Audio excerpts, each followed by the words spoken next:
soutenance d'HDR de Christophe Cassou, donc, qui va nous présenter ses travaux, sa carrière en une 50aine de minutes plus. Donc, installez-vous confortablement, ça risque de durer.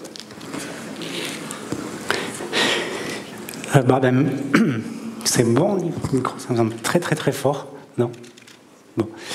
Merci Claude pour cette introduction. Et je dois avouer être vraiment très très touché par le nombre de sièges occupés dans cet amphi aujourd'hui. Cet amphi avec qui j'ai une relation un petit peu particulière parce qu'en fait c'était c'est l'amphi de ma première présentation quand j'étais vraiment tout jeune étudiant aux ateliers de modélisation il y a à peu près une vingtaine d'années.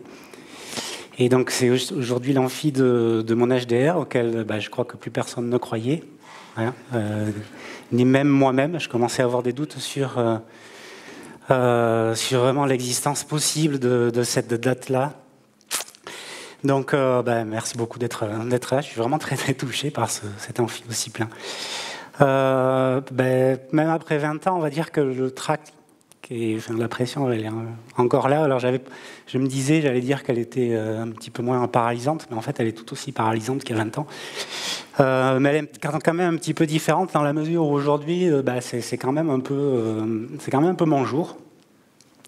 Et puis c'est le jour où je peux raconter ce que je veux, où je peux le raconter comme je veux, et je peux y mettre le sens que je veux. Et c'est ça qui est peut-être le plus important. Et donc c'est un jour où, où j'ai envie de vous embarquer dans un voyage à travers les échelles de temps. Et donc on va parler de météo, on va parler de circulation atmosphérique, et on va essayer de prendre un petit peu de hauteur, un petit peu de recul temporel pour mettre tout ça dans un contexte climatique. Donc du saisonnier à l'annuel, en passant par le décennal.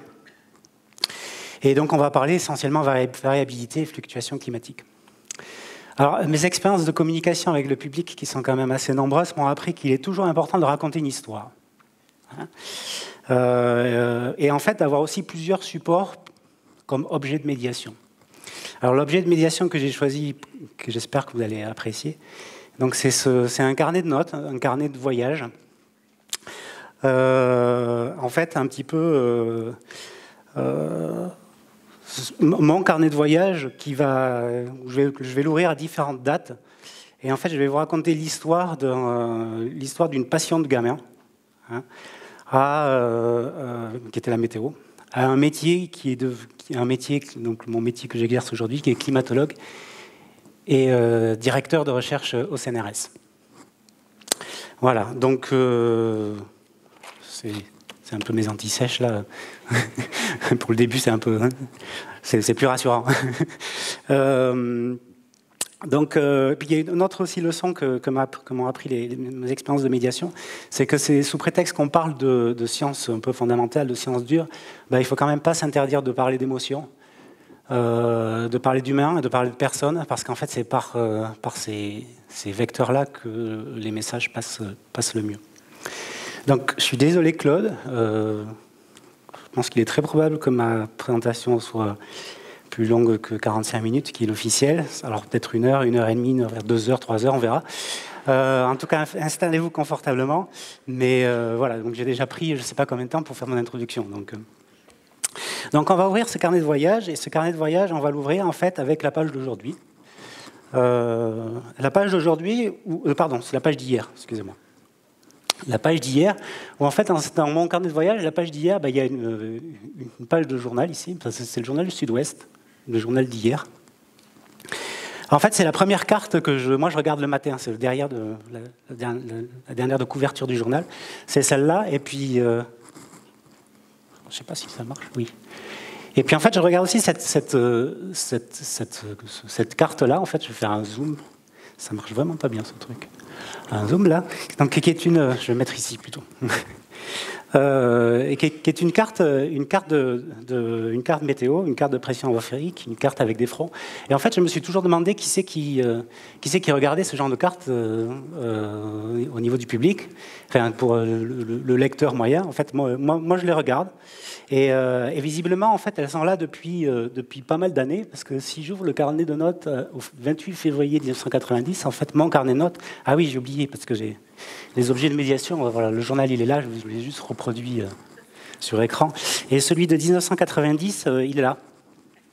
Alors, il est un peu plus large, il est en noir et blanc, puis il a une page entière, en fait, qui parle de la côte meurtrie. Hein, c'était juste après une tempête. Et donc, dans ce journal, il y a toujours cette page de pression atmosphérique. Donc, elle est là depuis très longtemps. Alors, dans ce carnet de voyage, alors moi, dans ce carnet de notes, je ne mets pas quand même tous les journaux.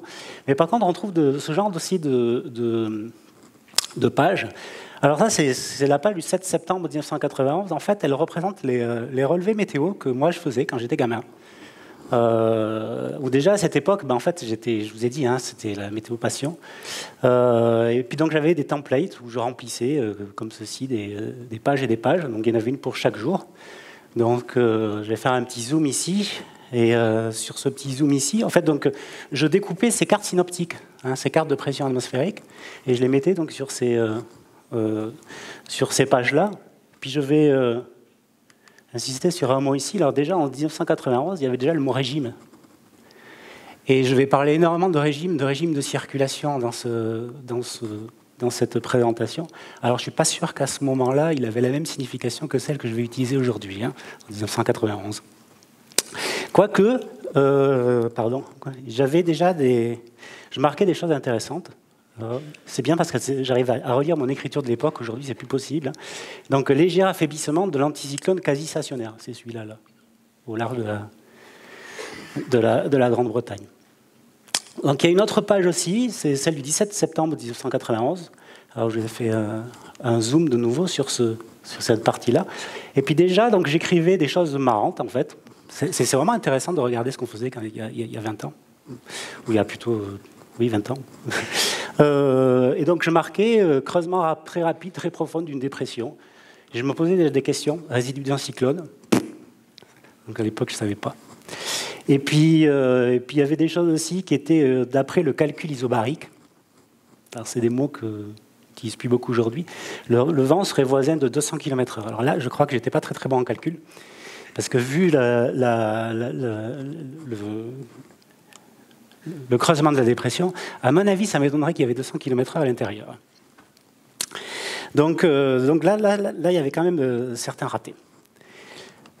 Et puis il y a d'autres choses qui sont assez marrantes, parce qu'en 1991, en fait, je n'allais pas tous les jours voir... alors je faisais des relevés chez moi et puis à la mer, et je n'allais pas tous les jours à la mer non plus. Et donc il y a des informations qui sont marrantes, informations Minitel. Alors en fait, je regardais le Minitel le soir, et puis je regardais quelles étaient les vagues... En fait, c'était entre 0,30 mètres. Voilà, donc c'est des informations Minitel. Alors aujourd'hui, on parle de Twitter, et à cette époque-là, c'était des informations Minitel.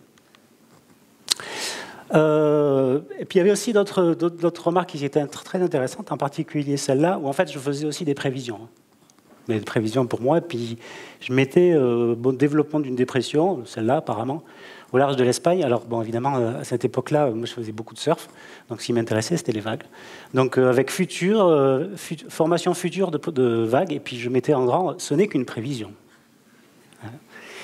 Et donc, en fait, c'est très marrant parce que déjà à cette époque-là, il y avait les copains avec qui je partageais ça. Déjà, ils m'appelaient un charlatan. Et parce qu'en fait, je racontais un petit peu n'importe quoi. Bon, ça n'a pas trop changé aujourd'hui, mais un petit peu quand même. Et donc, j'ai essayé ce genre de choses.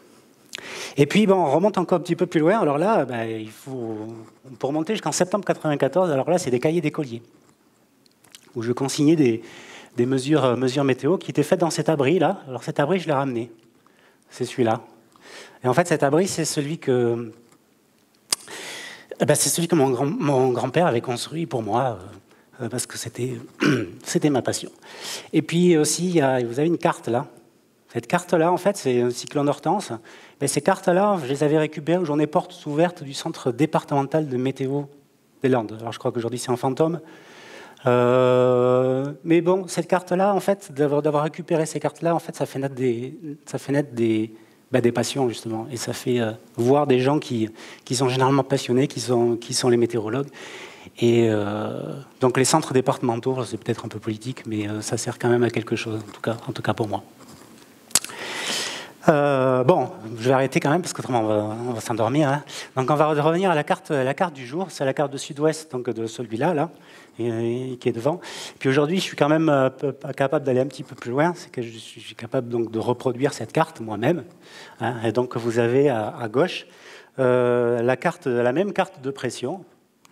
Ça ne marche plus. Voilà. La même carte de pression que celle du journal Sud-Ouest, alors qu'on reconnaît l'anticyclone là. Ici, donc c'est la carte de pression atmosphérique. Donc pour les non-initiés, parce qu'il y en a dans la salle quand même, mon but c'est de faire une présentation un peu de vulgarisation. Pour les non-initiés, tout ce qui est supérieur à 1013 millibars, c'est anticyclone, et inférieur, dépression. Donc en rouge, anticyclone, en bleu, les dépressions. Et donc on reconnaît ici la carte qui n'est pas exactement centrée au même endroit. C'est pour ça que j'ai mis Toulouse ici. Ça, c'est aussi ces expériences de médiation, parce que généralement, il n'y a pas la moitié des gens du public qui sait où est la France quand on propose une carte. Donc c'est toujours très important de se situer. Donc Toulouse est ici, dans les deux cartes. Et donc on reconnaît les différents fonds. Et donc on va partir de cette carte de pression, la carte de pression d'hier. Et on va s'élever un petit peu en altitude. Et on va utiliser un champ que les météorologues aiment bien. Je n'ai pas l'impression qu'ils aiment beaucoup les cartes de pression atmosphérique. Enfin, je ne sais pas, peut-être que je me trompe, mais en tout cas, ils aiment bien les cartes de géopotentiel à 500 millibars. Alors, les cartes de géopotentiel à 500 millibars représentent l'altitude à laquelle la pression atmosphérique est à 500 millibars.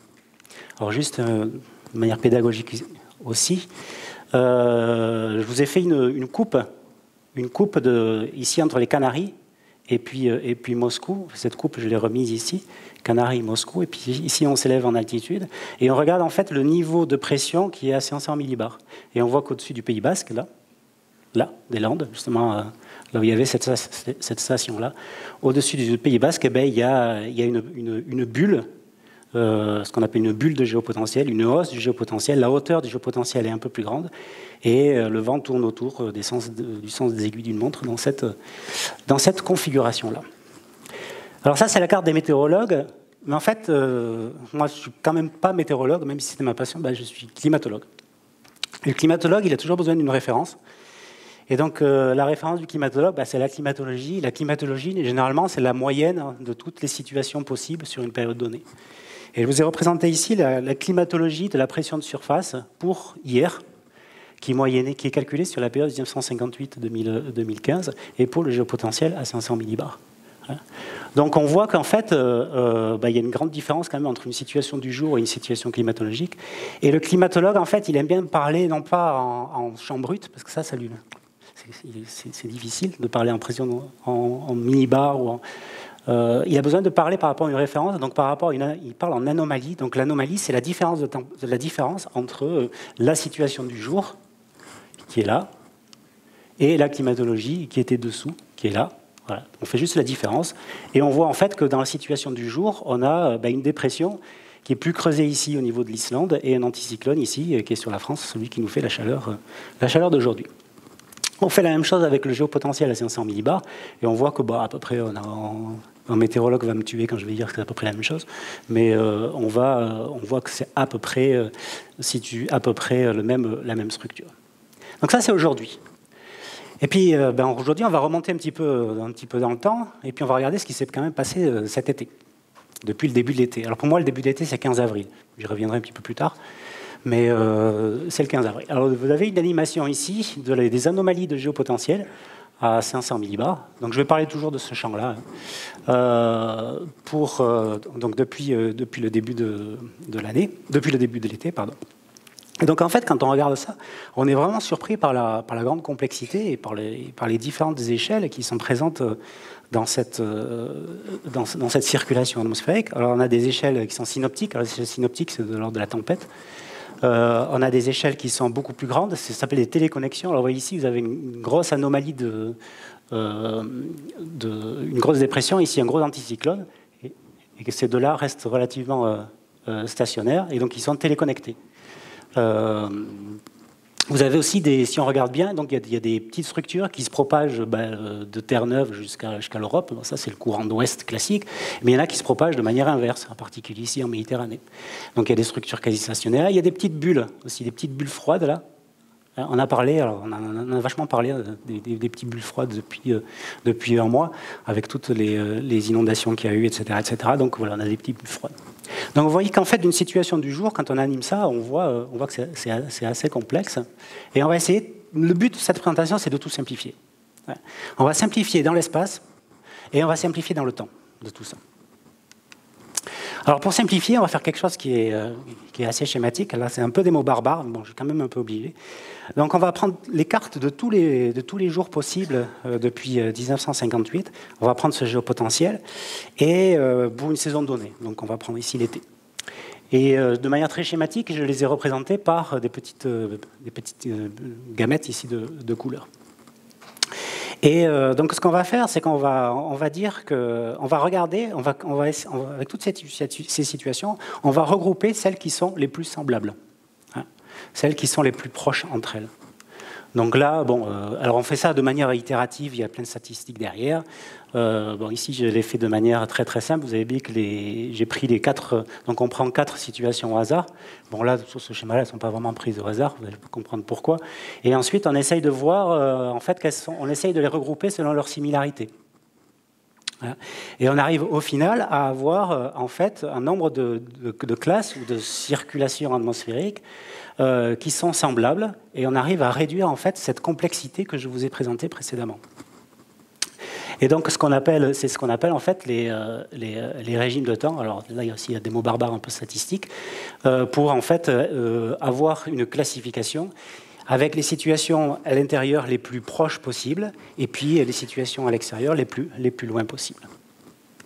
Donc on va utiliser ce concept-là, on va utiliser ces classes-là, et en fait quand on fait ces analyses statistiques-là, on arrive à 4 classes bien caractéristiques qu'on appelle des régimes de temps. Alors vous rappelez mon introduction, les régimes au départ. Alors les régimes de temps d'aujourd'hui, la définition c'est vraiment celle-là. Ce sont des briques élémentaires hein, de la circulation atmosphérique de nos latitudes, qui sont spatialement définis, hein, qui sont récurrents et qui ont une durée de vie de l'ordre de 6 à 10 jours. Donc en fait, c'est une grille simplificatrice. Toute l'animation que je vous ai présentée précédemment, en fait, elle se résume dans mon cas, à ces 4 régimes de temps. Alors c'est les 4 régimes de temps d'été où l'on voit que bon, on va prendre pour celui-là, c'est un régime de temps qu'on appelle l'indice de blocage, qui se caractérise par une hausse des pressions atmosphériques ici, au large de la Grande-Bretagne, et une baisse des pressions atmosphériques ici sur le Groenland. Voilà. Donc on a ces 4 régimes-là, et en fait, quand on regarde, si c'est pas débile ce qu'on fait, hein, c'est que je vous ai pris ici, c'est la même animation que tout à l'heure, c'est les animations du géopotentiel, et puis ici vous avez un podium avec les 4 régimes de temps qui sont là, et ici vous avez le vainqueur. Hein. Donc par exemple, alors là c'est vraiment le mot, cette circulation-là, ce jour-là, il se classe dans ce régime-là. Vous voyez que c'est pas très loin. Voilà, il est de nouveau dans ce régime-là. Et puis, on passe ensuite dans une situation ici de blocage, où en fait, on reste dans cette situation-là. Voilà. Alors, vous voyez, ce qui est important de voir, c'est que derrière ces classes-là, en fait, se cache une multitude de circulations, mais elles sont quand même relativement semblables entre elles. Vous voyez, ce régime de blocage, qui est la moyenne de tous les régimes de blocage depuis 1958, il est assez proche du régime de blocage qui était présent actuellement. Et puis à ces régimes de temps-là, en fait, on leur associe parce que ce qui est important quand on parle de géopotentiel de 500 millibars au public, ou à des gens qui travaillent sur les impacts, c'est un peu compliqué. Ils en déduisent... Enfin, c'est une information qui n'est pas pertinente pour eux. Donc on traduit ça en termes d'impact, en termes de température et en termes de précipitation qui est ici. Donc sur ces cartes-là, ce sont des cartes d'Europe, où vous avez les anomalies de température associées à ces 4 régimes de temps. Alors si on prend par exemple le régime de blocage, il est associé à des anomalies de température qui sont très chaudes sur la Scandinavie, la Grande-Bretagne et sur l'ouest de la France. Et puis avec des conditions qui sont sèches ici sur tout le nord de l'Europe, avec les conditions qui sont humides ici sur le pourtour méditerranéen. Ok. Donc vous voyez, de cette circulation assez complexe, en fait, j'en ai fait un résumé. Je vais encore le résumer davantage. Je vais encore le simplifier davantage. Et je vais me placer dans un espace à 2 dimensions. L'espace à 2 dimensions, c'est vraiment la surface. C'est les plans. De manière assez pédagogique. Alors, je ne dis pas derrière les dimensions qu'il y a. Les dimensions ne sont pas choisies au hasard. Il y a un peu de statistiques derrière, pas très compliqué, mais un peu de statistiques. Donc ici, sur ce graphe résumé en fait, de ce que je viens de raconter, donc il y a 2 directions. Ici, une surface, avec des points. Chaque point représente un jour observé depuis 1958. Et puis, bon, tel que je les ai tracés, quand on fait la moyenne de tous ces points, on arrive à cette croix, là, qui est ici le centroïde, c'est-à-dire la moyenne de toutes les circulations. Ce sont les cartes que je vous ai présentées précédemment. Et puis si on rajoute l'information température, en fait, on voit que plus la couleur est rouge, plus il fait chaud, plus on est bleu, plus il fait froid. On voit que ce régime-là, le régime A, il est associé plutôt à des conditions froides sur un endroit donné. Et ce régime B, il est associé à des conditions chaudes dans un autre endroit donné. Et puis, ce qui est quand même important aussi, c'est qu'on va se placer ici dans ce régime chaud. Il fait chaud aujourd'hui, c'est pour ça que je prends celui-là. On va se placer dans un régime chaud, et puis on prend un jour ici qui est de ce régime chaud. Pardon, on va prendre 2 jours. On va prendre 2 jours qui sont exactement à la même distance dans cet espace, là, dans cette surface, de cette circulation moyenne de ce centroïde. Et en fait, si on regarde bien, ces 2 jours appartiennent au régime chaud. Mais il y en a un qui est plus chaud que l'autre, parce que dans cet espace-là, l'autre est plus proche du régime froid que cette situation ici d'aujourd'hui. Donc ce qui compte pour la température à un endroit donné, bien sûr, c'est l'appartenance à un régime, mais c'est la position de ce jour par rapport à toutes les autres situations possibles. Donc on a beaucoup parlé de situations de blocage pour les derniers 15 jours, 3 semaines en France. En fait, oui, la circulation de blocage, c'est important. Mais c'est important parce qu'on était dans une configuration de blocage bien particulière par rapport aux autres régimes. Ce qui fait que, en Scandinavie, comme je vous ai dit, on a battu des records de température de manière très très forte. Bon, alors ce début d'été, qui commence au 15 avril, dans ce schéma à 2 dimensions, on peut le représenter comme ceci. Vous avez les dates qui défilent. Vous avez les couleurs ici qui représentent les jours et les jours d'appartenance aux différents régimes. Donc chaque barre ici représente un jour. Donc au début on était dans le régime Atlantique-Low et puis après on a eu ces jours de blocage là qui étaient très très forts. Et puis depuis une semaine on a rebasculé.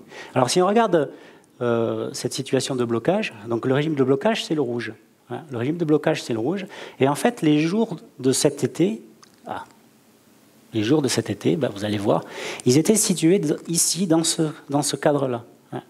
Donc ils étaient vraiment près du régime de blocage, mais ils étaient surtout très très loin de tous les autres.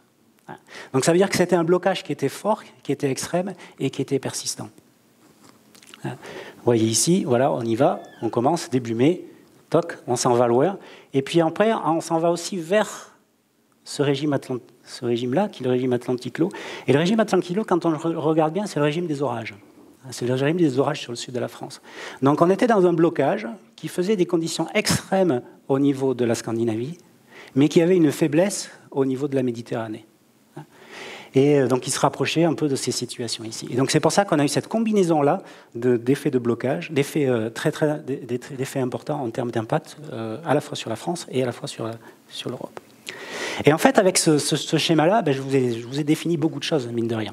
Je vous ai défini tous les types de prévisions. Je vous ai défini la prévision météo.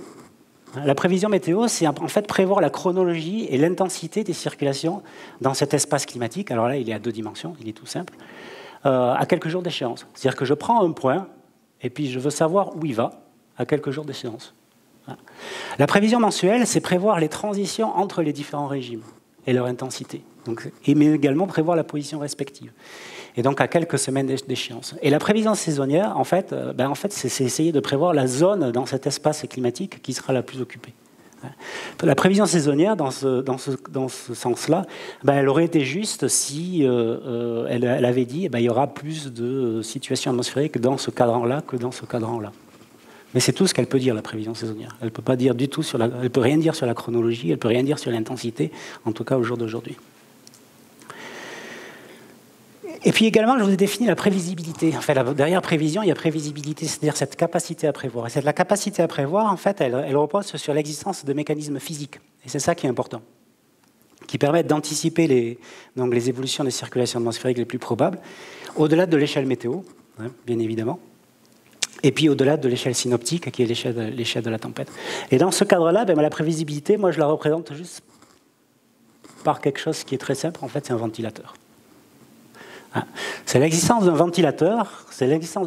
Alors, je ne sais pas si vous avez bien vu, mais le ventilateur, quand il arrive, il donne une petite pitchinette pour favoriser l'occurrence de ce régime-là, plutôt que celui-là, et favoriser peut-être les circulations qui sont très très chaudes, plutôt que les circulations très froides. Et même quand si le système climatique, le système atmosphérique arrive à venir dans ce régime-là, il reste de ce côté-là parce qu'il est poussé, c'est un ventilateur. Donc, ce que je vais vous raconter, ça va. En fait, toute ma recherche, c'est la recherche de ventilateurs, en fait. Donc, des types de ventilateurs qui permettent de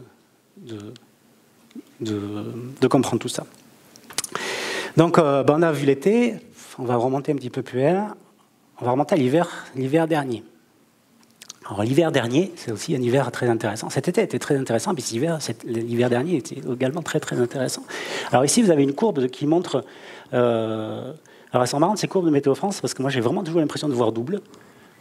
Ici, c'est la température maximale. Alors en rouge, les anomalies de température positive, c'est-à-dire les conditions plus chaudes par rapport à la lune normale, qui est ici en noir.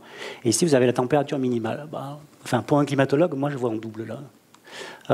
J'ai un petit peu de mal sur ce type de graphique, mais on voit quand même des périodes intéressantes. On voit une période, alors ça c'est l'hiver. Bon, l'hiver, il commence ici le 1er décembre, c'est l'hiver météorologique. Donc il commence le 1er décembre avec des périodes qui sont plutôt normales, avec une période plutôt normale. Puis ensuite une période chaude qui dure assez longtemps. Et évidemment ici sur la fin, au mois de février, fin février, une grosse anomalie froide. Et en fait, quand on regarde bien, sur la France, on a des records chauds.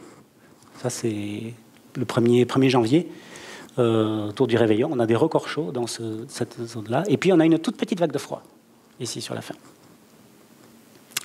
Donc, on va étudier cette situation d'hiver. Alors, je vous ai présenté les régimes d'été.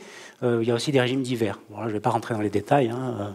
Ils ont d'autres noms, ils sont associés à des anomalies de température aussi. Et les régimes d'hiver, on fait toujours ces frises, là. Enfin, j'appelle ça les frises péruviennes, où en fait, une barre représente un jour, et puis on a les différentes occurrences des régimes suivant du 1er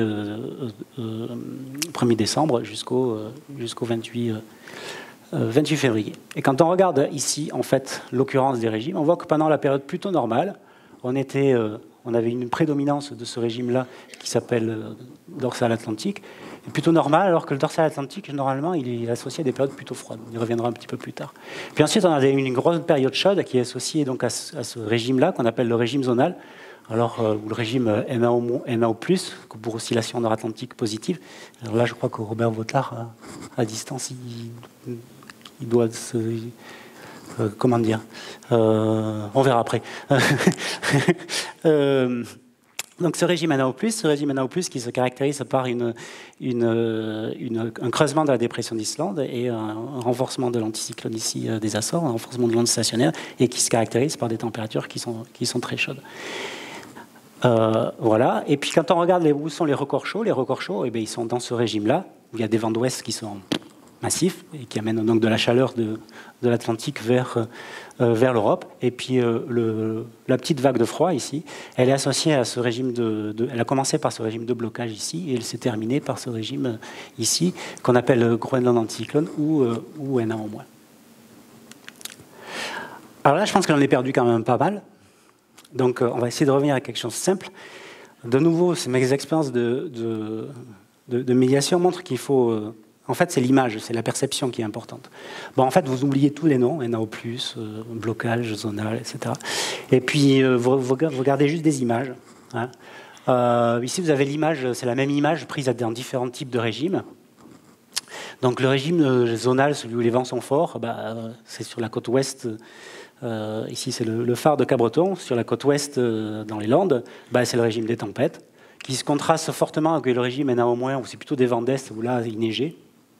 C'est le mois de mars dernier, le mois de janvier dernier. Les régimes de blocage où en fait il fait froid et sec, alors là on ne voit pas sur cette photo, mais il y a l'océan qui fume. Hein, donc là il y a vraiment des dégagements d'énergie de l'océan qui sont très forts. Et puis le régime de dorsal atlantique, au là où il fait un petit peu mitigé, c'est un petit peu, c'est pas très discriminant pour ce coin-là. Donc vous oubliez les noms et vous gardez ça. Hein, tempête, froid, froid et sec, et puis relativement calme, des vents de nord assez forts. Ok. Je les ai remises là. Hein. Et puis, je me remets dans cet espace à 2 dimensions, parce que cet espace de 2 dimensions, il est extraordinaire pour simplifier tout ça. Alors là, vous avez pas une animation, vous avez tout l'hiver. Hein. Donc avec les croix ici qui représentent les centroïdes des différents régimes. Donc en bleu, le régime de NAO-, enfin anticyclone groenlandais. Le régime zonal, c'est celui qui est associé au chaud et aux tempêtes, et puis les autres. Et puis on voit ce qui est vraiment très marrant cet hiver, c'est une concentration des circulations atmosphériques dans cet espace, dans ce coin-là, ici.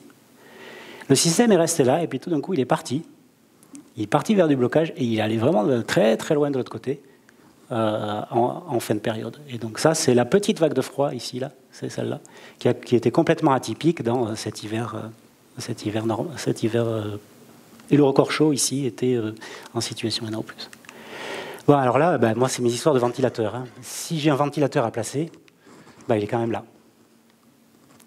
Il est quand même ici parce que s'il y a une prévisibilité, s'il y a quelque chose qui a contraint le système atmosphérique à aller dans un endroit spécifique de cet espace climatique, c'est la direction du souffle de ce ventilateur, il est quand même par là. Hein, en moyenne. Et puis quand même, il y en a peut-être un très gros qui a fait partir pendant 1 semaine ou 15 jours le système dans cet autre endroit-là. Donc on va parler en fait de ces 2 ventilateurs. Quels sont les ventilateurs pour c'est l'hiver dernier? Est-ce qu'ils existent d'abord? Parce que tout ça, ça peut être du chaos. Hein. Ça peut être de la variabilité naturelle du climat. Tout ça, il peut y avoir aucune prévisibilité. Il peut y avoir aucun ventilateur. Hein. Tout ça peut être complètement du hasard. Mais bon, on va voir quand même qu'il y en avait quelques-uns pour l'hiver dernier. Donc le premier ventilateur, c'est un ventilateur qui est bien connu, qui s'appelle El Niño. El Niño, donc c'est une perturbation de l'état du Pacifique tropical, où en fait, à certaines années, le Pacifique tropical qui se caractérise. Alors ici, on voit pas super bien. Vous avez les côtes d'Australie ici, les côtes péruviennes ici, l'équateur est là. Il faut toujours se resituer. C'est la première chose. Quand on fait une conférence grand public. L'Amérique du Nord est là. Et donc pendant les années normales, on va dire pendant les années normales, il y a des températures froides le long du Pérou et des températures chaudes le long de l'Australie. Et puis certaines années où ces conditions-là s'intensifient, donc on parle de conditions La Niña. Et puis il y a d'autres années où en fait ces conditions-là disparaissent totalement, où l'eau chaude envahit. Il n'y a pas de mouvement. Hein. Des anomalies de température chaude des températures chaudes en surface dominent l'ensemble du bassin atlantique, du bassin pacifique tropical. Donc on parle de conditions El Niño dans le premier cas, on parle de conditions La Niña dans le second cas. Et en fait, statistiquement, quand on regarde au cours des dernières années, on voit que pendant El Niño, généralement, les régimes d'anticyclones groenlandais ou de NAO- sont favorisés et les régimes zonaux, les régimes de tempête, sont défavorisés. Pour les autres, il n'y a pas trop de relations statistiques. Et puis pendant la Niña, on voit que c'est un peu l'inverse. Donc pendant la Niña, les régimes de NAO-, d'anticyclones groenlandais sont défavorisés, les régimes zonaux sont favorisés et les régimes de blocage de dorsal atlantique sont également favorisés. Le blocage, lui, vit sa vie. Apparemment, il n'est pas très sensible au ventilateur. Il vit un petit peu sa vie. Il n'est pas très influencé par les conditions extérieures. Et si on regarde ce qui s'est passé cet hiver, en fait, cet hiver, dans quel état était le Pacifique? On voit que sur ce graphe-là représente les anomalies de température de surface dans le Pacifique pour le 1er janvier. Amérique du Sud, Amérique du Nord, Australie, ici, des couleurs plutôt bleues, donc plutôt froides. Donc on était en condition La Niña pendant cet hiver, mais une La Niña qui était petite. Et si on regarde en fait la prévision saisonnière, donc la prévision saisonnière qui vise à déterminer les probabilités d'occurrence ou de récurrence de circulation particulière, comme je vous ai dit précédemment, c'est la densité de probabilité précédemment. Et si on regarde les prévisions saisonnières, alors ici je vous ai juste mis les sorties des prévisions saisonnières du modèle de Météo France. Et vous avez 4 barres là qui correspondent aux 4 régimes de temps, et puis vous avez ici des pourcentages. Et en fait, c'est la prévision saisonnière qui avait été faite pour l'hiver 2018. Qui avait été initialisée, faite le 1er novembre, elle montrait elle donnait un excédent de circulation zonale et un léger excédent de circulation de dorsale atlantique. Et donc en fait, cette prévision saisonnière, elle était largement dominée par les effets de La Niña. Et en fait, c'était pas si mal. C'est quand... où est-ce qu'elle est ma frise? Je ne sais plus où elle est. Elle est trop loin là. C'était pas si mal, parce que quand on regarde en fait sur tout l'hiver, il y avait surtout des régimes zonaux et des régimes de dorsale atlantique qui étaient prévus. Donc la prévision saisonnière, elle n'était pas mauvaise pour donner la zone de l'espace climatique qui était la plus, j'aurais jamais dû revertir si loin, qui était la plus probable. Voilà, donc ce petit ventilateur là, il était quand même petit, vous voyez, on était proche de 0, c'était La Niña. Alors ce gros ventilateur, c'était quoi? Ce gros ventilateur, c'est encore autre chose. Ce gros ventilateur, il est associé à une oscillation tropicale qu'on appelle l'oscillation de Madden-Julian. Et c'est une oscillation qui a une durée de vie de l'ordre de 30 à 60 jours et qui se caractérise par des structures qui se propagent. Ici, vous avez on va appeler ça des précipitations. Vous avez des structures de précipitation ici qui se propagent, donc en bleu des excès de précipitation, en rouge des déficits de précipitation, qui se propagent le long de l'équateur. L'Amérique du Sud, l'Afrique est là, on est sur l'équateur, qui se propagent avec donc une oscillation nominale qui est entre 30 et 60 jours. Je vais passer ça. Et en fait, ce qui est intéressant, il y a une étude qui est sortie en 2004, qui pour moi est un peu l'analogue de ce que je vous ai présenté au départ, qui sont les études sur les régimes de temps. En fait, c'est une étude qui arrive aussi à classer, à simplifier cette oscillation-là qui est assez complexe, et qui arrive à classer cette oscillation en 8 phases, qui sont représentées ici. Alors en couleur, regardez pas les contours, en couleur, vous avez, on va dire, les anomalies, un proxy, une estimation des précipitations, donc en bleu des précipitations plus importantes et en rouge, enfin en orangé, des précipitations moins importantes. Et si on regarde bien, en fait, on voit qu'il y a une propagation de la phase 1 ici, à la phase 8, qui est une propagation de ces anomalies qui représentent donc cette oscillation. Alors moi, j'adore cet espace à 2 dimensions, parce que vraiment, on peut lui faire dire beaucoup de choses, et on va revenir à cet espace à 2 dimensions. À 2 dimensions, c'est l'oscillation de Madden-Julian. Bon, de nouveau, c'est 2 dimensions arbitraires ici. Et donc sur ce graphe-là, qui est peut-être un peu plus complexe, il est divisé en cadrans, et chaque cadran représente une phase. Et puis ici, vous avez un rond central, et ce rond central, en fait, c'est le moment où cette oscillation n'est pas forcément active, parce qu'elle n'est pas tout le temps présente.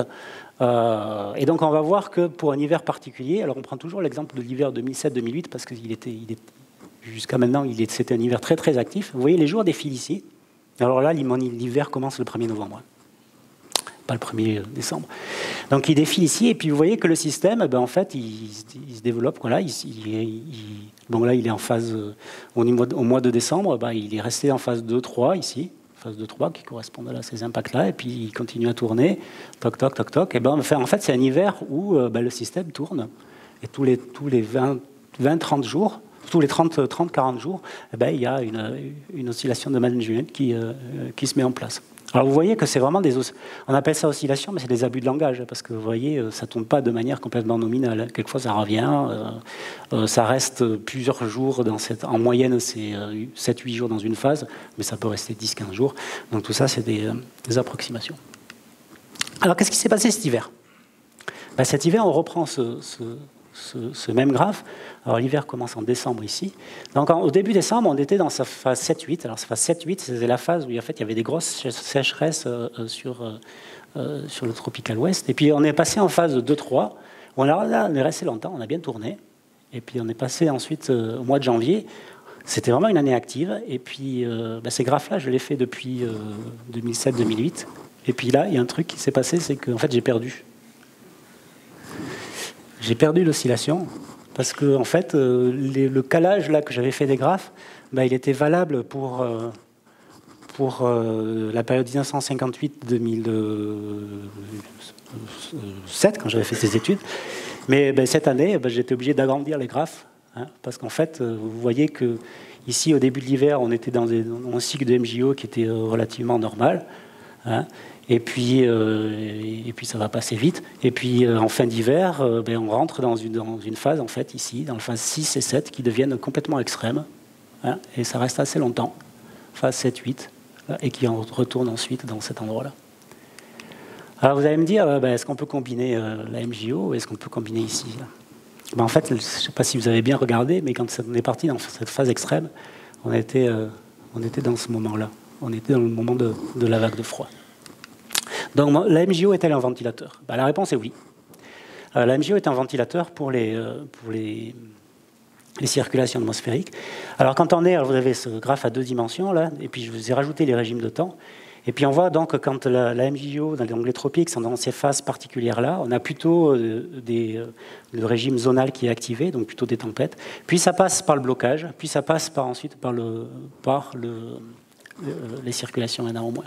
Et en fait, ce qui est intéressant, c'est que en fait, la MJO est en avance par rapport au jour, par rapport au régime, à l'occurrence des régimes de temps ici sur l'Atlantique Nord. Et donc en fait, comme elle est en avance entre 7 et 14 jours sur les régimes de temps. Et donc c'est une fenêtre d'opportunité qui est absolument intéressante pour la prévision mensuelle. Si on arrive à prévoir la MJO, dans ce cas, si on connaît bien les relations statistiques et physiques et derrière, on arrive à prévoir les régimes.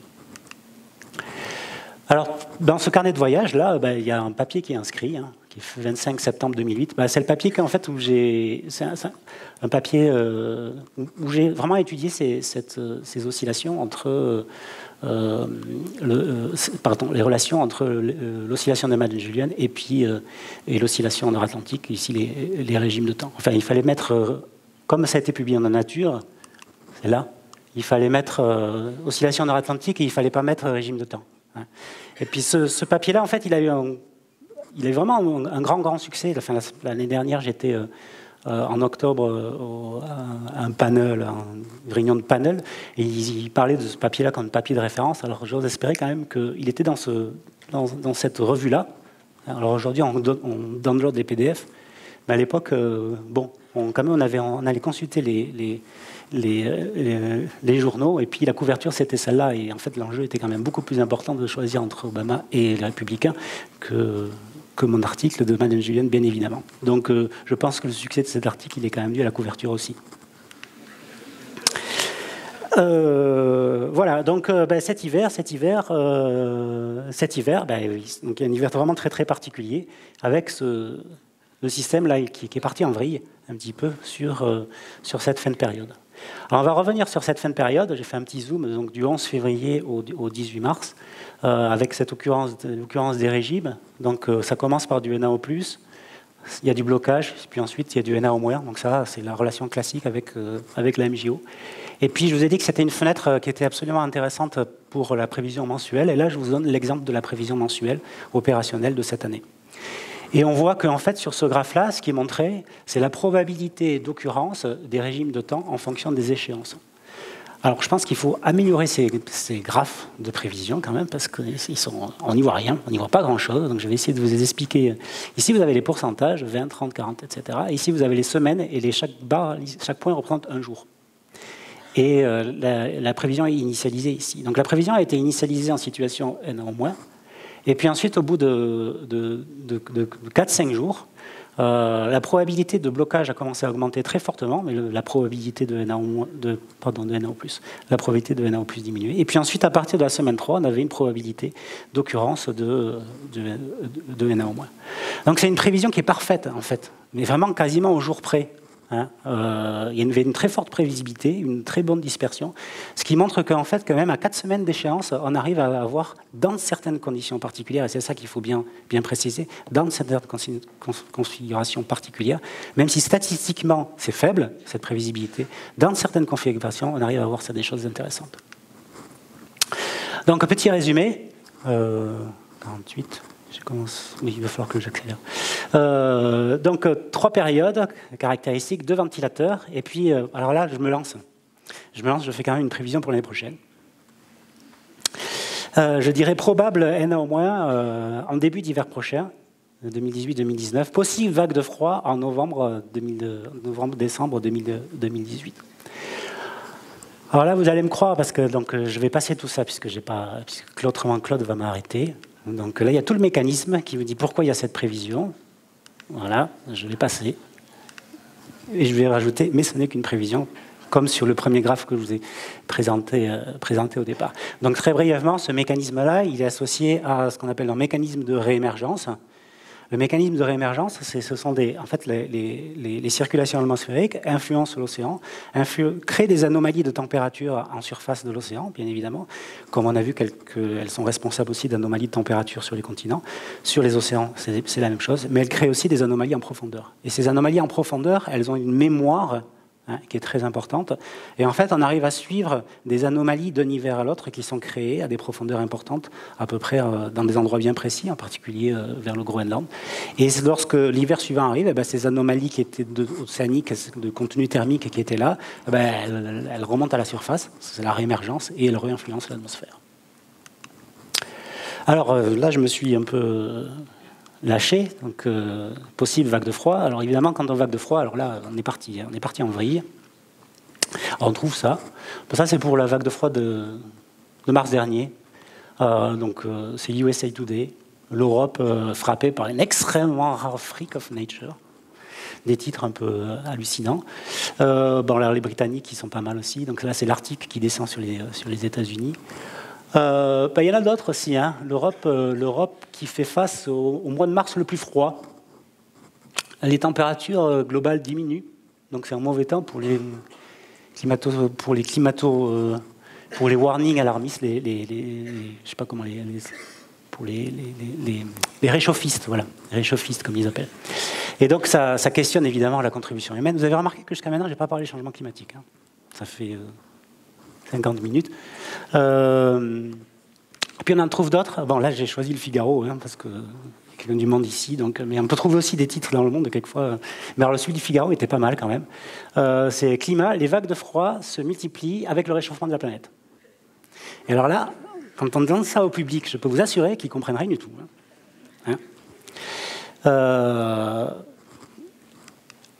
Et en fait, il y a quand même quelque chose qui est très important. Pour moi, c'est ce message-là. C'est sans parler de variabilité interne. Et c'est ce qu'on a fait jusqu'à maintenant. On n'a pas parlé de changement climatique.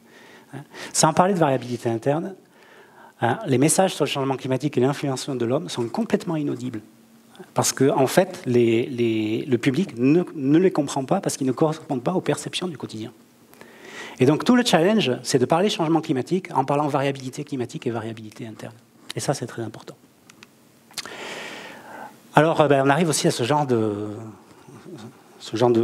cartoon qui est assez intéressant. Je l'avais utilisé dans un séminaire au NCAR et je l'ai repris parce que je le trouve très marrant. C'était toujours taper sur le réchauffement climatique. Alors aux États-Unis, ils ont ce que j'appelais le syndrome du vortex polaire. Dès qu'il y a une vague de froid qui arrive, alors il y a le vortex polaire qui arrive, qui descend sur New York, c'est des tourbillons, etc. C'est vraiment intéressant de regarder comment les médias américains traitent le vortex polaire. Et puis on a quelqu'un qui est, on va dire, un peu concerné par l'environnement, qui est un peu activiste. Et puis, quand il voit une vague de froid arriver, il change d'avis et puis il dit que le changement climatique va causer des hivers plus froids, alors qu'au départ, il était vers des hivers plus chauds. On a d'autres cartoons qui sont marrants. Lui, c'est plutôt un climato-sceptique qui dit le changement climatique, en fait, c'est une imposture. Et puis, des scientifiques qui disent oui, mais alors la fonte la fonte de la glace de mer, elle va entraîner un changement du jet qui va causer des changements plus froids. Bon, mais le gars, qu'est-ce qu'il fait il enlève son panneau Global Warming is an hoax, et puis ils disent que la science, en fait, est une imposture. Et donc on arrive à ces aberrations-là quand on ne parle pas de variabilité interne. Bon, on en a d'autres qui sont aussi marrantes. Donc ici en Europe, on n'a pas le Polex Vortex, le Vortex polaire syndrome, le syndrome du vortex polaire, on a le syndrome du blocage. Ah, on en a mangé du blocage depuis quelques jours, pardon. Donc ici, c'est aussi très intéressant de regarder ce que le Met Office dit dans ses actualités. Donc le Met Office, c'est pour cette vague de froid-là de février 2010, il dit qu'il est associé à un large blocage d'anticyclone sur la Scandinavie. Donc là, il a tout juste. Donc, vous vous souvenez, mon régime de temps, vague de froid, blocage, voilà, c'est pas mal. Et puis, un mois plus tard, il dit les conditions froides qui sont causées par le blocage, bon, ça c'est bon. Et puis ensuite, mais cependant, le Met Office suggère que la même structure va amener une bienvenue vague de chaleur à la fin du printemps. Alors là, pour le public aussi, au niveau du public, c'est compliqué, parce que la même structure qui fait exactement l'inverse, c'est difficile. Et puis derrière, il y a le prince Charles qui tweet, le Met Office, c'est pas une vague de chaleur, c'est juste l'été.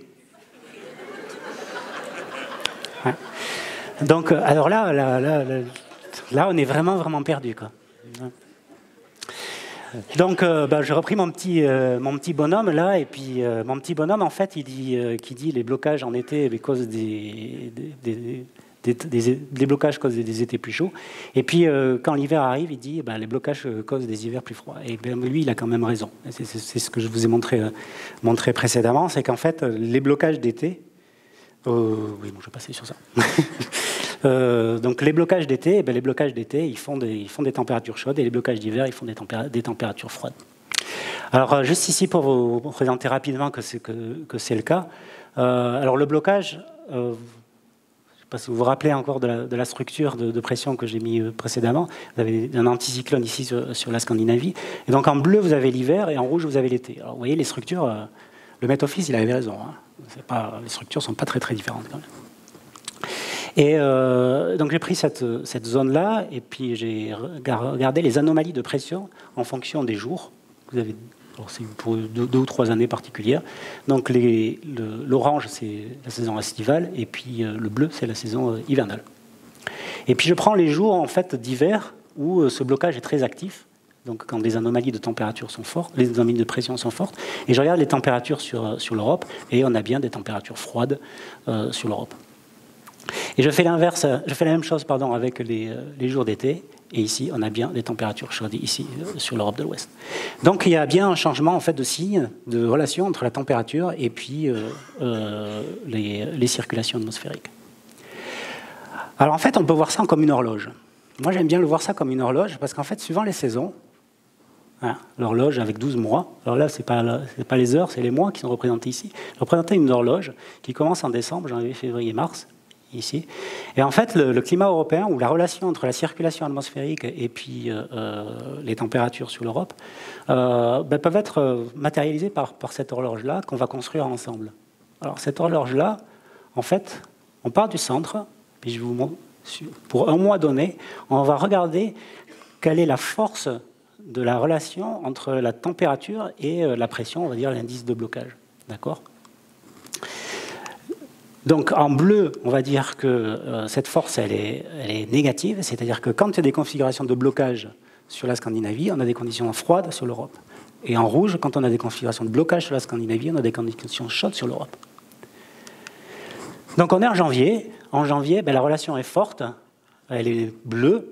Donc quand on a des configurations de blocage, on est dans cette situation-là sur l'Europe avec des anomalies de température froide. Ici, en juillet, la relation est forte, on est dans ce cas chaud. Et puis si on regarde comment tout ça, ça évolue d'une saison à l'autre, on voit qu'en fait, l'horloge saisonnière pour l'Europe, c'est un 8. C'est un 8 où, jusqu'au mois de mars, à partir du mois de mars-avril, le signe, la relation de température-pression change, elle devient forte en juillet, un peu moins forte en septembre, et puis de nouveau, elle change de signe. Et elle forme un 8. Voilà. Elle forme quelque chose qui se répète comme ceci. Et donc, en fait, quand on regarde ça, en fait, moi, quand j'ai regardé ça, je me suis dit, il n'y avait pas beaucoup de... En fait, 4 saisons en Europe, on peut... comment dire? C'est peut-être un peu abusé. Donc, moi, je vois 2 saisons, en fait. Une saison froide, une saison où la relation est froide, et puis une saison un peu plus chaude. Et donc, en fait, avec un collègue de Météo France, Julien Catio, on s'est dit, pourquoi on ne redéfinirait pas les saisons? Alors là, c'est un petit challenge quand même. Et puis, en fait, on s'est dit, en fait, la saison, quand on regarde ce graphe-là, la saison d'été, elle commence le jour où la relation de la pression-température s'inverse. C'est assez intuitif. Et la saison d'hiver commence, donc, et la saison d'hiver, c'est l'inverse. Alors, on vous a dit bonjour l'été. Bonjour l'été, c'est le 21 juillet. En fait, ça, c'est un gros fake. Ça, il y a une loi sur les fake news qui va passer. Là c'est la première qu'il faut dire. L'été, c'est pas du tout le 21 juin. En fait, l'été, c'est le jour où la saison change de signe. Et puis, on va essayer quand même de comprendre tout ça. Alors, je n'ai pas encore parlé de modèle, et pourtant, c'est quand même mon outil principal. Donc, je vais juste utiliser ce graphe-là pour vous montrer que j'utilise quand même les modèles. Et puis j'ai utilisé un modèle qui s'appelle CNRM CM5, donc c'est le modèle maison, qui est donc développé ici sur le campus, sur la Météopole. Et en fait, j'ai regardé si dans ce modèle-là, les relations qu'on voyait dans les observations, qui sont les graphes que je vous ai présentés précédemment, si on les retrouvait dans le modèle. Et alors là, grosse surprise, oui. Donc il est quand même pas si mal, le modèle. Et puis c'est vraiment pas mal. Alors, vous voyez, pour l'été, on arrive à des structures qui sont vraiment très très proches. Alors là, je me suis dit, chouette, j'en ai utilisé d'autres aussi modèles, parce que moi, je ne les montrerai pas. Parce qu'il y en a certains, c'est pas si bon. Mais il y en a d'autres, c'est un peu meilleur même. Mais bon, c'était le modèle maison, donc il faut vous montrer celui-là. Puis c'est le modèle quand même où j'ai un peu travaillé dessus. Donc voilà. Donc si on regarde en fait dans les observations, en fait le jour de l'été pour moi, en moyenne sur cette période de 1980-2010, en fait c'est le 31 mars. C'est pas le 21 juin, c'est le 31 mars. Si on utilise les observations, ou on proxy des observations, qui sont les réanalyses ici NCEP, on voit qu'en fait au fil des périodes, dans les années 60, le début de l'été, c'était plutôt vers le 7-8 avril. Puis si on remonte encore un petit peu, on utilise d'autres observations, on voit que le début de l'été, vers les années 50, 40, 50, c'était plutôt vers le 20 avril, selon cette définition, alors que les étés étaient plutôt plus précoces, on va dire, au début du XXe siècle. Donc il y a ce pic-là qui est assez intéressant. Et puis ensuite, cette chute-là, aussi, qui est marquée. Donc ça, c'est les observations, avec tout le bémol qu'il y a sur les observations, vous imaginez, dans les années 1881. Là, il faut mettre une barre d'erreur que je n'ai pas mise, mais qui est relativement importante. Alors, on utilise le modèle pour essayer de comprendre ça. Et le modèle, on l'intègre, en fait, on fait des simulations longues. Donc, on a intégré le modèle CNRM CM5 pendant 1000 ans.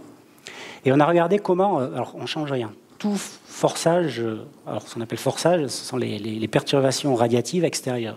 Donc, il n'y a pas de volcan, il n'y a pas d'homme dans ce modèle, il n'y a pas de gaz à effet de serre qui augmente, il n'y a pas d'aérosol, il n'y a pas de poussière, il n'y a absolument rien. Tout est constant, il n'y a pas de soleil. Enfin, le soleil, il est à 1850. On ne sait pas ce qu'il est, mais il est à 1850. Et il ne bouge pas. Et donc, en fait, ce qu'on voit, c'est qu'on regarde, on intègre le modèle pendant 1000 ans, et on voit en fait qu'il y a de la variabilité interne. La variabilité interne associée au système climatique. Et ce grisé ici représente l'échelle de cette variabilité interne. Et donc, on voit que les observations, en fait, là, elles sont tout à fait compatibles avec de la variabilité interne jusqu'à... peut-être aujourd'hui, aujourd'hui où on sort de cette variabilité interne. Donc on utilise ensuite le modèle où on prescrit l'évolution des gaz à effet de serre, comme dans les observations. Donc on essaie de voir l'effet des perturbations anthropiques, mais aussi on prescrit les fluctuations naturelles, donc les fluctuations de l'activité solaire et des éruptions volcaniques. Et donc on voit ici, donc, sur ces points-là, représentent 10 réalisations du modèle CNRM-CM5. Et donc les observations sont compatibles avec cette échelle des possibles due à la variabilité interne liée dans CNRM-CM5. Et puis quand on fait ça dans le passé, on voit bien que en fait, le modèle donne des étés qui sont plus tardifs au début de l'année, au début du siècle, mais les observations sont plutôt dans la partie basse, mais on voit que le modèle tend à avoir des étés qui sont de plus en plus précoces. Et là, si on continue, si on utilise donc le scénario du laisser-faire, c'est-à-dire le scénario, les acronymes, c'est le RCP 8.5 pour les spécialistes. Donc le scénario du laisser-faire, on a en fait une diminution, une précocité de l'été, un gain additionnel de 15 jours de l'été dans le cadre du scénario du laisser-faire. Et ce qui est assez intéressant, c'est qu'on tombe au 21 mars. Et donc le maximum du changement, c'est maintenant. C'est juste ici, là. C'est en ce moment. Et donc, tout ça, c'est consigné aussi dans cet article-là. Alors, je n'ai pas de temps de vous présenter le mécanisme. Et c'est en fait la précocité des étés observés. Donc, elle est attribuée, en tout cas sur les dernières périodes, elle est attribuée à l'augmentation des gaz à effet de serre et elle est modulée par les aérosols. Le mécanisme physique, on l'a déterminé. En fait, c'est la fonte plus précoce de la neige sur l'Europe de l'Est. Et puis, ce qui est très intéressant, c'est que tous ces indicateurs-là, cet indicateur-là, en fait, il est très cohérent avec des indicateurs phénologiques. Comme le débourrage de la vigne, la floraison des cerisiers, on arrive à avoir une bonne relation entre cet indice de début de saison dynamique, qui est tout bête, et puis comment le vivant réagit. Alors, quid de l'été 2018 je vais terminer. Je vais aborder la fin de la science. Donc cet été de 2018, j'ai repris ici donc les régimes d'été et puis les circulations. Et puis ici, j'ai rajouté un graphe ici qui représente le nombre de jours d'occurrence de ces circulations en fonction des années. Donc une barre représente un jour, une barre représente une année. Et donc on voit qu'il y a une fluctuation qui est très importante en fait d'une année sur l'autre entre le nombre de jours d'occurrence de ces régimes-là. C'est ce qu'on appelle les étés pourris, les étés voilà, il y a une grande variabilité, ou des étés très secs, il y a une grande variabilité dans cette situation. Alors, je suis climatologue, donc il faut obligatoirement passer à l'anomalie. Donc l'anomalie, elle est là, c'est la même représentation, mais en anomalie. Et donc en anomalie, on voit que donc en bleu les déficits de circulation ici du blocage, en rouge les excédents de circulation de blocage. Et en fait, ce qui est très intéressant, c'est qu'on voit des fluctuations qui sont donc chaque barre représente une année, mais on voit des décennies en fait où des décennies 50-60, on avait peu de blocages qui ont été excités.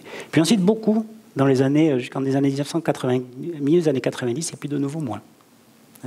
Donc on voit ces fluctuations interannuelles d'une année sur l'autre, et on voit ces fluctuations qu'on appelle les fluctuations décennales, qui sont également présentes dans la variabilité. Alors ces fluctuations décennales, elles sont en fait reliées à ce qu'on appelle l'oscillation atlantique multidécennale. Donc vous avez ici une représentation des anomalies de température océanique sur.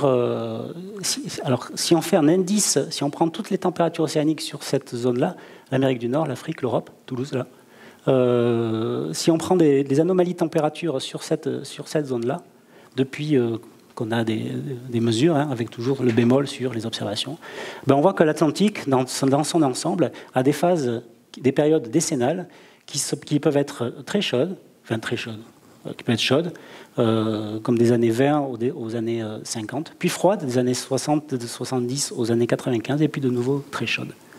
Et quand on calque cet indice-là sur l'occurrence, donc ça c'est un zoom à partir de 1960, quand on calque cet indice-là, qui est là en couleur, mais là je le mets en noir, sur l'occurrence des régimes de temps, on voit que le régime de blocage, là, il est anticorrélé avec les conditions de température sur l'Atlantique Nord. Et on voit que ici, c'est le régime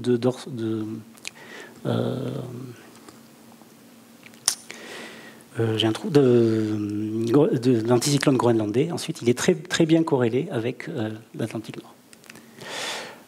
Donc, en fait, il y a cette oscillation-là, et puis on l'appelle l'AMV, l'oscillation atlantique multidécennale. Et puis, l'oscillation atlantique multidécennale, il y a point d'interrogation, parce qu'en fait, on ne sait pas vraiment ce que c'est. On ne sait pas vraiment ce que c'est, il y a plusieurs théories. Les observations sont très courtes, on sait que l'océan dynamique joue, on sait que l'atmosphère joue. Et donc moi, mon projet de recherche, parce qu'il fallait quand même que j'ai c'est une HDR, donc il fallait quand même que j'ai un transparent sur mes recherches. Donc mon projet de recherche, c'est investiguer en fait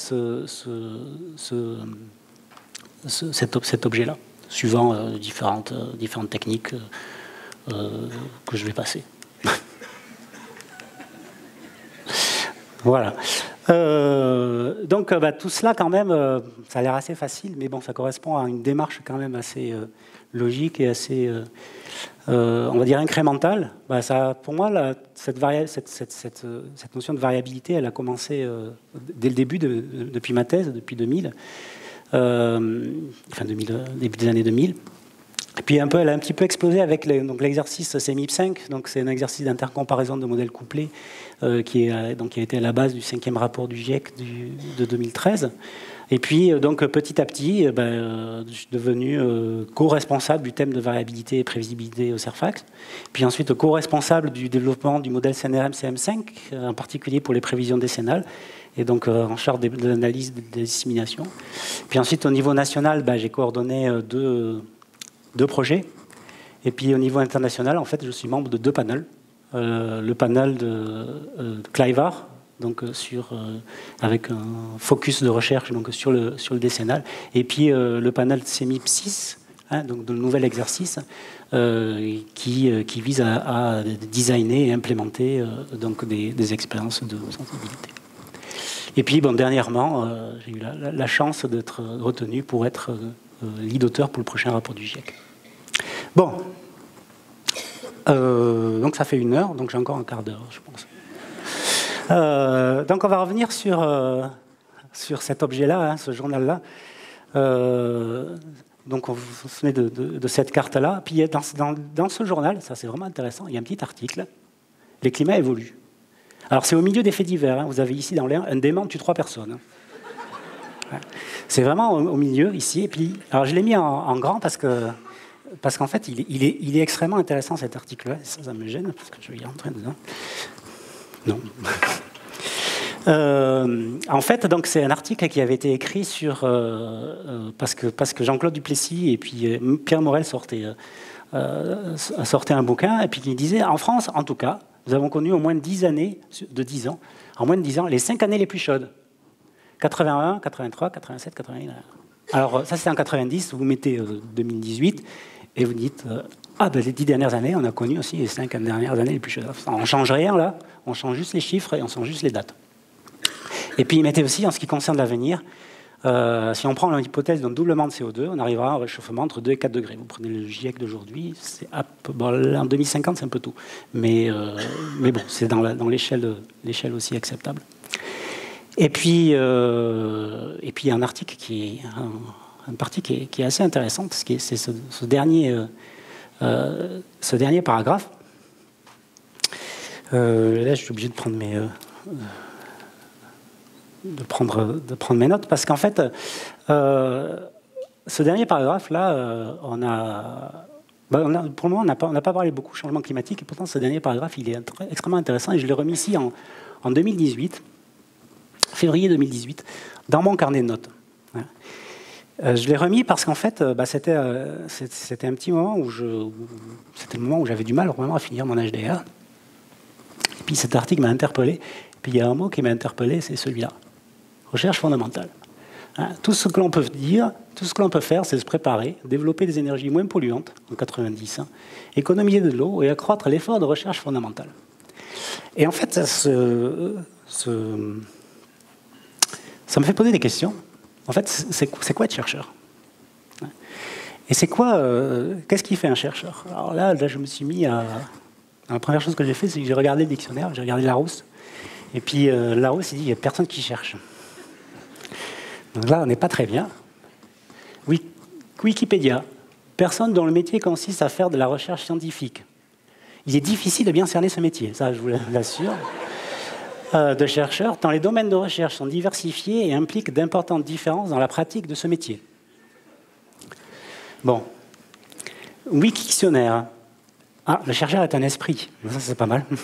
C'est un esprit curieux poursuivant sans cesse de nouvelles découvertes. Et alors là, moi je me suis mis à remplir des pages. Bon là, vous y voyez rien. Alors là, donc du coup, je vais vous lire en fait ce que j'ai un petit peu écrit.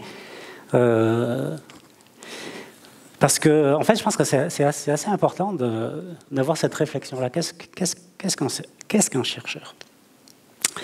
Donc, en fait, un chercheur, c'est une personne qui doit travailler à la conception et à la création de la connaissance. Ça, tout le monde est d'accord. Produire des diagnostics originaux, se tenir au courant d'une littérature pléthorique, écrire des papiers pour partager des résultats, rendre une review, évaluer les travaux de ses pairs, améliorer les modèles, modélisateurs, former et encadrer des étudiants, écrire une proposition de thèse, de stage, écrire et déposer des projets, y participer, demander des subventions, rendre des rapports d'avancement, à la fois scientifiques et financiers, participer à des exercices de prospective, être membre de comité, diffuser le savoir. J'en oublie, je crois. Là. Bon, en tout cas, on va dire c'est simple et c'est basique. Hein, mais c'est usant. Hein. Alors, usant pourquoi? Alors là, je me suis mis à broder. Il y a plein d'extraits dans mon HDR. Et en fait, usant parce que en fait, le problème, c'est que la surcharge, elle n'est pas occasionnelle. En fait, elle est devenue une exigence continue, elle est devenue un mode de vie aussi qui est complètement inextricable, car ce mode de vie professionnel, en fait, il est systémique. Et bien évidemment, à tout ça, on rajoute la dictature de l'urgence et de l'immédiateté. Hein. Il faut tout faire vite. Donc cette multiplicité des casquettes, en fait, ce fractionnement du travail, c'est vraiment une source de frustration, car en fait, le temps se dérobe. Il se dérobe pour respecter les deadlines, mais aussi et surtout, on va dire, de manière qui est beaucoup plus insidieuse. En fait, le temps se dérobe pour produire un travail qui soit à la hauteur des enjeux de recherche et de ses propres attentes. Et ça, c'est important. Donc, en fait, comment résister face à ces injonctions contradictoires?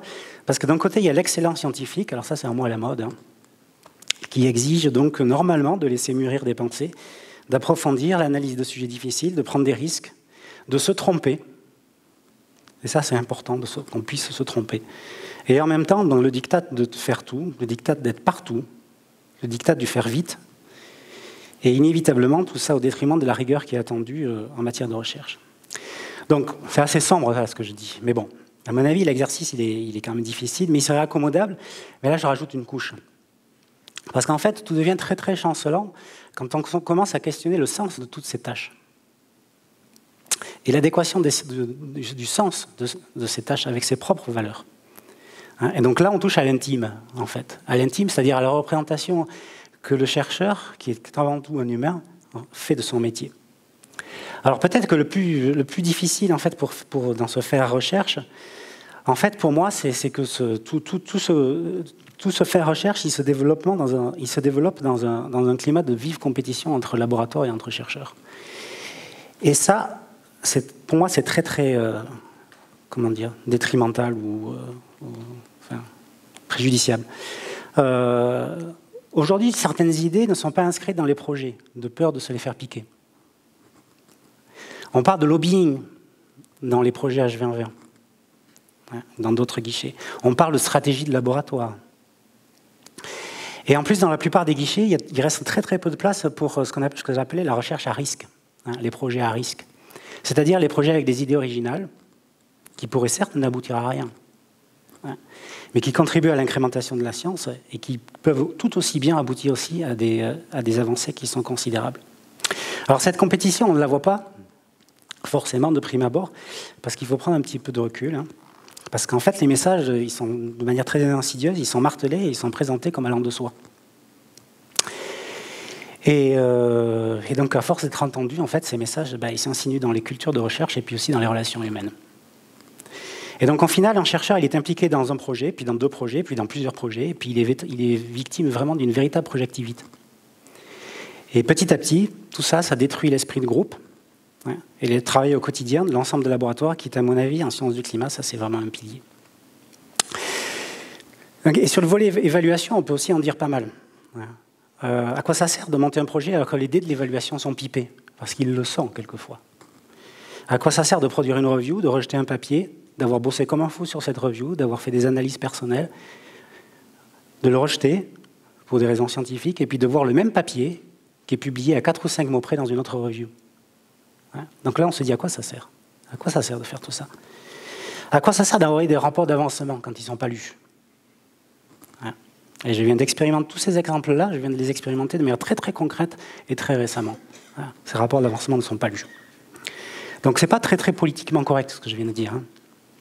Mais je pense que nous, communauté de recherche, on doit se poser cette question-là. Car tout ça, ça nuit aux fondamentaux de notre métier de chercheur et puis ça interfère avec notre rôle et notre place dans la société. Donc je pense qu'on pourrait vraiment faire autrement. Je pense que j'étais un peu trop long là. Donc on pourrait faire autrement. Et puis, mais je pense que je suis persuadé que de ne pas exprimer ici une opinion personnelle, alors dans la manière de la partager, oui, c'est vraiment très personnel. C'est peut-être un peu excessif et un peu provocateur, mais bon, ça, le but est là. Mais, donc vous prenez la moitié de ce que je viens de raconter, vraiment la moitié, mais ça reste toujours très très dur pour le monde de la recherche d'aujourd'hui. Donc en fait, on a besoin de rien d'extraordinaire pour faire bien son travail et être bien dans son job. Et donc en fait, on a besoin de relations qui sont entre chercheurs qui sont centrées sur la convivialité, sur l'intelligibilité, sur l'échange, sur l'écoute, sur le partage des doutes et des questionnements, parce qu'on en a tous, sur le respect des paroles et des opinions, parce qu'il ne s'agit pas de montrer qu'on est les plus forts, la prise de conscience et la vulnérabilité individuelle, pour tout ça en faire une force, ou tout simplement pour tout simplement faire bien son travail. Et puis il y a des mots qui sont très très importants aussi, c'est qualité, originalité, humanité, et puis reconnaissance juste, parce qu'évidemment on a tous besoin de reconnaissance, chacun dessine la reconnaissance comme il veut, mais on en a tous besoin, je crois, tout le monde dans cette salle en a besoin, et ce qui est très important, c'est d'avoir cette reconnaissance juste. Et puis il y a une très belle citation de Sartre qui est venue là, quand j'écrivais, c'est la confiance. On a besoin aussi évidemment donc, de confiance. Et il y a une très belle citation de Sartre qui dit « La confiance se gagne en gouttes et elle se perd en litres ». Et ça, je la trouve tellement juste et tellement vraie, non seulement pour les chercheurs, mais surtout pour les étudiants. Et ça, je pense puisque c'est une habilitation à diriger les recherches, il faut faire extrêmement attention justement à ce que les étudiants ne perdent pas leur confiance en litres. Et puis il y a 2 mots, plaisir et créativité. Alors c'est peut-être les 2 mots les plus importants. Et donc si on retire ces 2 mots, il n'y a plus grand-chose. Donc en fait c'est simple, basique et c'est nourrissant tout ça. Et bon, je voulais quand même pas finir sur cette note aussi sombre. Donc je vais juste 5 minutes. Pour 5 minutes. Pour vous parler en fait quand on questionne le sens, en fait, moi je l'ai trouvé. Je l'ai trouvé dans ces expériences de médiation, dans ces expériences de médiation scientifique. Donc les 2 que j'ai co-initiées et co-construites. La première en 2008-2010, qui s'appelle les derniers messagers des glaces. Il doit y en avoir quelques-uns dans la salle que je n'ai pas vu encore. Et puis évidemment 2014-2018, le train du climat et ses messagers. Donc ce sont ces véritables moments d'expérimentation, c'est des moments d'apprentissage, c'est des moments de remise en question, non seulement sur la vulgarisation scientifique, mais aussi sur qui on est. Bon, je vais passer rapidement. En fait, la motivation de tout ça, évidemment, ça s'inscrit dans les missions d'un chercheur. Mais en fait, il n'y a pas que ça, bien évidemment, parce que en fait, ce qui conduit à faire ces opérations-là, en fait, c'est un engagement personnel. C'est parce que c'est des missions qui sont peu valorisées et peu valorisables pour l'évolution des carrières. Donc c'est un engagement personnel, et si on parle d'engagement personnel, en fait, on parle d'intime. Et puis on parle aussi de l'idée qu'on se fait de la place des faits scientifiques et de l'évolution dans la société. Alors tout ça, c'est pas facile. Donc quand on passe intime, il y a des mots super beaux, enthousiasme, plaisir, nanana. Mais parfois c'est difficile aussi parce qu'en fait, on s'expose. On s'expose et puis on trouve des choses sur des blogs, on trouve des choses on trouve des attaques qui sont vraiment très sournoises, très basses. Là, juste une que je partage avec Stéphane. Foucard du Monde, ici, là, juste après les attentats de Charlie. Et ce genre Ce genre de caricature, bon, c'est très bien la caricature, mais ça peut aussi faire assez mal. Ou en tout cas, de prime abord, mais en tout cas, ça fait poser certaines questions. Et puis, puis là, le rôle et l'engagement du chercheur, bien évidemment, donc la légitimité et le devoir d'alerte du climatologue, aller à la société pour expliquer en fait ce qui se passe. Et puis, ce qui est pour moi le plus important, au-delà du message, en fait, c'est l'éducation à la démarche scientifique. C'est le processus de création du savoir. Parce qu'en fait, devant un climato-sceptique, c'est pas la peine de lui répéter, de lui dire qu'il a faux. Il faut lui expliquer comment les résultats sont obtenus et tout ce qu'il y a derrière. Parce qu'autrement, on arrive à un débat stérile qui est parole contre parole. Donc, il y a eu le train du climat. Alors là, le train du climat, il y a juste quelques mots. Hein. C'est 23 000 visiteurs, le plus gros événement en France en dehors de Paris, à l'aube de la COP 21. Donc 90 minutes en moyenne pour la visite, 19 étapes, un projet complètement fou. Hein. Et donc ce projet, ça a été un succès incroyable, qui nous a complètement dépassés. Alors je vois des messagers du climat qui sont dans la salle, et ça me fait vraiment très plaisir. C'est un succès qui nous a totalement dépassés. Pourquoi? Alors là, c'est un bilan en fait que je fais un petit peu de mes activités de médiation scientifique, en particulier ce train du climat. Pourquoi ça a été un succès? Parce qu'en fait, c'est ce que j'appelais l'effet de dynamique inversée. L'effet dynamique inversé, c'est le chercheur qui devient l'hôte et le public qui est l'invité. Alors d'habitude, le chercheur il est invité, il fait sa conférence comme moi je suis en train de faire. Hein, vous êtes le public. Il n'y a pas d'échange. Enfin, j'espère qu'il y en aura un peu plus tard après, mais il n'y a pas vraiment d'échange. Et en fait, cette position-là, elle impose une certaine hiérarchie. C'est-à-dire que je suis sur la scène, vous êtes le public. Dans le train, cette hiérarchie-là inconsciente, elle a complètement sauté. Les échanges et les communications étaient complètement ouvertes. Et puis, il y avait surtout un sentiment de confiance qui s'établissait et d'écoute réciproque entre les scientifiques qui sont réceptifs aux perceptions du public. Il ne s'agit pas de raconter la bonne parole, c'est de s'adapter au public, à la manière dont il intègre les relations. Et ça, c'était très important. Et cet effet de dynamique inversée, c'est-à-dire d'aller vers le public et non pas l'inverse, en fait, il était génial, parce que c'est vraiment l'objet train qui est génial pour ça. Parce qu'il s'en va parce qu'il est dans une gare. Et la gare, en fait, c'est un lieu social. Et on a vu dans le train des visiteurs de toute catégorie sociale. Et ça, c'était très important. Parce que les visiteurs qui vont écouter des conférences, en fait, c'est une toute petite partie de la population. En tout cas, de certaines catégories sociales. Là, on a vu des gens de toute catégorie sociale. Le deuxième pilier, c'est l'effet communauté. Alors l'effet communauté, c'est parce qu'en fait, à bord du climat, il y avait des 42 messagers, et ces 42 messagers, ils étaient complètement transdisciplinaires. Il y avait le géochimiste, et puis il y avait le sociologue. Et alors là, on balayait tout. Et en fait, on démontrait au public qu'on avait différentes expertises, mais qu'on pouvait se mettre ensemble pour une cause commune. Et ça, c'était très, très important. Et puis c'était aussi en contraste avec la communication qui est mainstream dans les médias, qui est basée vraiment sur la promotion d'un résultat, donc sur l'individu, le chercheur singleton, et tout ça, ça peut artificiellement nourrir le climato-scepticisme, alors que là, on était vraiment une communauté entière. 42 messagers, bon, il y en a certains qui sont dans la salle et je leur dis un grand merci. Et en fait, ce train, cet effet communauté, ce train, c'était une campagne, c'est pas une campagne en mer, c'est une campagne sur rail. Parce que les perceptions et les contraintes de vie étaient les mêmes. C'était un vaisseau qui bougeait, une organisation qui était en quart, un esprit de co-construction, de co-apprentissage, une déconnexion avec le monde extérieur, on se retrouvait, c'était vraiment ça. Bon, je passe sur l'effet tunnel, l'effet régional, voilà. Et donc, on arrive à ce résumé-là, qui est en fait, ce train du climat, c'est une initiative bottom-up. Il y a 4 personnes qui ont imaginé en fait ce projet de fou en fait. Et puis il y avait là c'est vraiment des exercices de médiation, donc une construction qui était construite comme une histoire, un dialogue, un échange avec le public, une adaptation en temps réel. L'important c'est les perceptions et des émotions. Alors ici j'ai un petit peu parlé d'émotions aujourd'hui. Je ne me suis pas limité aussi ici à la science et à un discours très académique. Et puis l'improvisation des chercheurs, qui sont vraiment en dehors de leur zone de confort et donc qui donnent une forme d'authenticité en fait à l'échange avec le public. Et puis ce qui était absolument génial aussi, c'est que en fait le train, moi j'en ai fait des visites, Et chaque visite, elle était unique. Et pourtant, le support était identique. Donc chaque visite était unique pour moi personnellement, et chaque visite était unique par messager aussi. Donc en fait, vous imaginez le nombre de visites en fait, qu'il y a eu dans ce train. Et puis évidemment, il y a des mots passion et enthousiasme. Bon, le train, il s'est exporté au Maroc, il continue aujourd'hui, donc je vais passer sur ça, et puis je vais finir par une aventure, vraiment j'ai 2 transparents. Une aventure qui était extraordinaire, les derniers messages de glace. Alors là, vous avez une photo des derniers messagers des glaces. C'était en 2008-2009.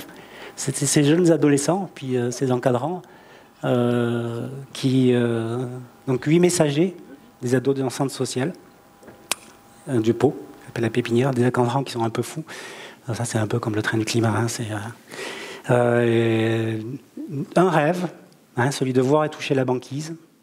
Un esprit, l'esprit d'apprentissage de valeurs aussi, la construction, l'écoute, l'échange, le respect, la vie de groupe, la bienveillance. Une mission, un contrat, c'est sensibiliser le public au changement climatique. Et donc on est parti sur ce bateau avec ces gamins. Voilà. Donc ça s'est terminé par un voyage au Spitzberg, un petit film, des photos d'archives comparatives. Alors là, on a eu un accord avec l'Institut polaire norvégien qui nous avait donné des photos d'aujourd'hui. Donc j'ai écrit habilitation à diriger les recherches. Mais en fait, j'aime pas trop ces 2 mots. J'aime pas trop le mot habilitation et j'aime pas trop le mot diriger. Alors initialement, j'avais écrit hypocrite, diplôme ringard. Alors hypocrite, pourquoi? Parce qu'en fait, il faut déjà avoir encadré des étudiants pour être habilité à soutenir son HDR. Et puis parce qu'il n'y a aucun enjeu ici. Ça me fait vraiment très plaisir d'être avec vous, mais c'est le seul enjeu qu'il y avait. C'était vraiment d'échanger avec vous et de vous voir, quoi. Donc c'est une simple case à cocher que tout le monde a son HDR, je pense. Alors l'enjeu, il était peut-être pour passer directeur de recherche au CNRS, mais même pas, puisque légalement ce diplôme n'est pas requis. Et puis, donc, avoir l'HDR, c'est une pratique qui est un peu infiltrée, qu'on a du mal à questionner. Donc là, je regardais un peu les directeurs de recherche dans les laboratoires. On a du mal à questionner ça. C'est comme ça, on doit le faire. Mais en fait, quel est le sens de tout ça? Quel est le but de tout ça encore? Est-ce que c'est rajouter plus 1 au nombre de HDR du laboratoire? Qui va lire mon HDR? Les membres du jury l'ont lu, les rapporteurs l'ont lu de manière très détaillée et vraiment je les en remercie très chaleureusement. Bon, j'ai déchiré en fait ces 2 pages-là qui ne m'intéressent pas vraiment, qui ne sont pas très motivantes non plus. Et puis donc j'ai mis HDR et puis j'ai mis en fait ce mot-là. Parce que pour moi l'HDR c'est plutôt un honneur. C'est un honneur qui est à donner et à recevoir parce que ces 2 verbes-là sont les piliers. C'est les piliers de l'encadrement des thésards et c'est les piliers de la conduite d'un groupe. Voilà, donc je vais conclure avec un petit générique de fin sur une musique en fait musique de film, les films que les derniers messagers des glaces, donc que les ados ont fait et ont monté avec le centre social. Et donc même après 10 ans, pour moi cette musique-là, elle a un sens particulier. Et normalement la régie doit lancer la musique. Dernier message et d'éclat. Un projet, une aventure, une envie de futur pour Madame Mère Nature dans l'optique que cela perdure. Je n'ai que ma poésie pour parler de ce qui se passe. Pourquoi je parle ici de dernier message et des glaces? Parce que nous serons aussi les premiers à connaître la fonte totale de la banquise pendant la période estivale. Et ça jette un froid quant à la survie de l'ours polaire. Je veux que nos enfants le connaissent en manuel scolaire. Inversons la tendance, saisissons notre chance. Bravo à ceux qui nous entraînent dans la danse. Donc félicitations aux jeunes de la pépinière, en espérant que ma génération n'est pas la dernière à observer l'été la banquise à Spitzberg, là où il fait plus froid qu'à Stiberg. Pour aller là-bas je me suis dit faut être givré, mais tous sont ravis d'avoir dit ok j'y vais. Rendre visite à l'ours blanc, quel beau pari qu'Inch'Allah je prendrai avant qu'il soit parti. Dernier message et des glaces. Dernier message et des glaces. Un projet, une aventure, une envie de futur pour Madame Mère Nature dans l'optique que cela perdure. Dernier message et des glaces. Dernier message et des glaces. Un projet, une aventure, une envie de futur pour Madame Mère Nature dans l'optique que cela perdure. Juliette, dernier message et des glaces. Daniel, dernier message et des glaces. Erwan, Dodo, Benji, Mahamat, Sami, dernier message et des glaces. Christophe, message et des glaces. Ben, dernier message et des glaces. Peyo, Fabienne, le PJ de la pépinière.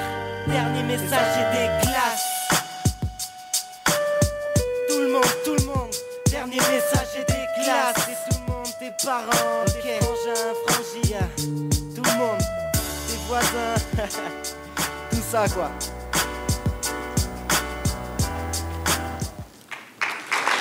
Merci.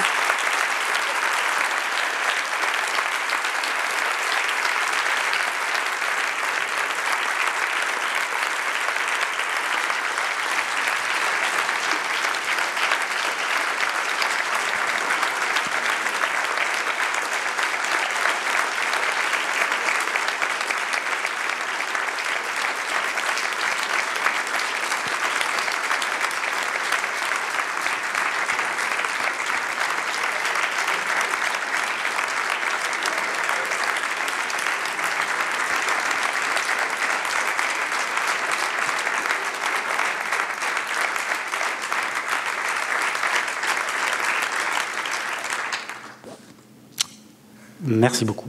Christophe.